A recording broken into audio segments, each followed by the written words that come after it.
Color, saturation, and lightness can all be adjusted independently to create images that satisfy your photographic vision, all within a single editing tool.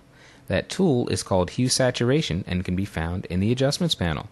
Let's take a look at how it works. We'll go to our Chapter 3 folder and open the file HueSat01. I'm just going to slide this info panel back here and tab it next to Navigator. Move this to the left. There we go.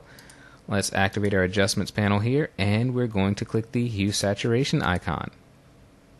By default, Hue Saturation opens up set to Master, and if we simply click and drag sliders, we're going to change the overall hue of the image, we can change the saturation, and change the lightness. But these are taking effect over the entire image area, and that's not what we want in this case.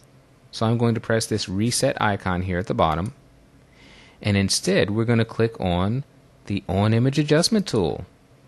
And now, as we move over the image, if I simply click on this plane, and you see the cursor turn into our On-Image Adjustment icon, and I drag to the left, notice that I am desaturating, but I am desaturating only the plane. If I click and drag to the right, I'm increasing the saturation, but Hue Saturation is limiting this effect to the plane. Why the plane? Well, because that's where I clicked, and Photoshop analyzes the image and limits this adjustment to the color that I have clicked on.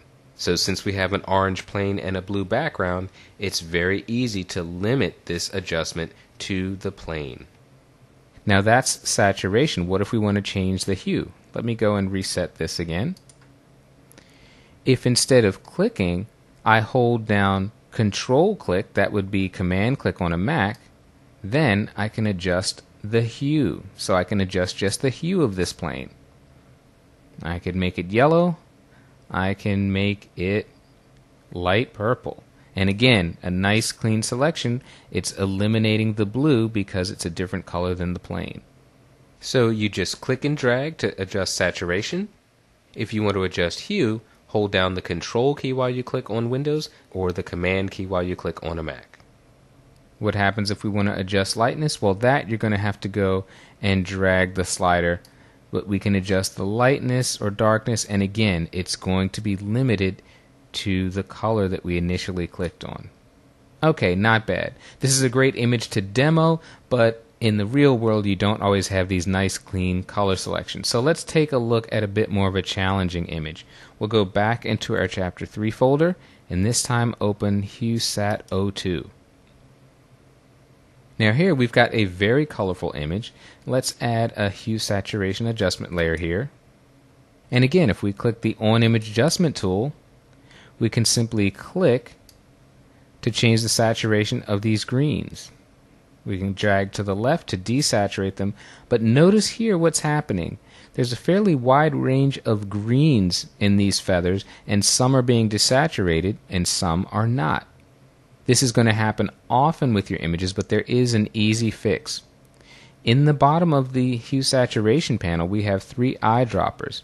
If we click on the plus eyedropper, what this is going to do is expand the range of colors that we want to move. The initial color selection was based where I clicked originally with the normal eyedropper, but if I want to tell Photoshop, hey, include these greens too down here, I simply have to click with the plus eyedropper. And look at that, a single click, and now you can see many more of the green feathers in this headdress are selected. There's a couple of more spots here, so I'm going to click to add that, and now I've expanded this range nicely to cover the entire headdress that's green. So a great easy way to expand your color selection, and now that it's expanded, I can simply boost the saturation if I want. I can take it all the way down here to -100. I can adjust the hue. Notice that it's very difficult to see any change on screen. That's because our saturation is very low. To see a hue change, you must first boost your saturation to a level that will make the hue change much more prominent. Again, the key here is that with this plus eyedropper, we can continually expand the range of our color selection. Let's go and choose some other colors here. I'm going to click back on the On-Image Adjustment tool to make sure it's active. And let's choose, let's say, this orange down in here. So if I click here, And if I drag, I can desaturate that a bit, but instead of desaturating it, I want to change the hue. So instead of clicking, I'm going to control click on Windows, command click on a Mac, and now I can adjust the hue of that, and I can make that an even more vivid color. I should point out that if Photoshop selects too much color for you, you click in a location and the range of colors selected is too wide for what you want to do, you can simply click on the minus eyedropper located at the bottom of the adjustments panel and click on colors that you do not wish to include. So you've got a lot of options here in hue saturation for quickly and easily identifying and adjusting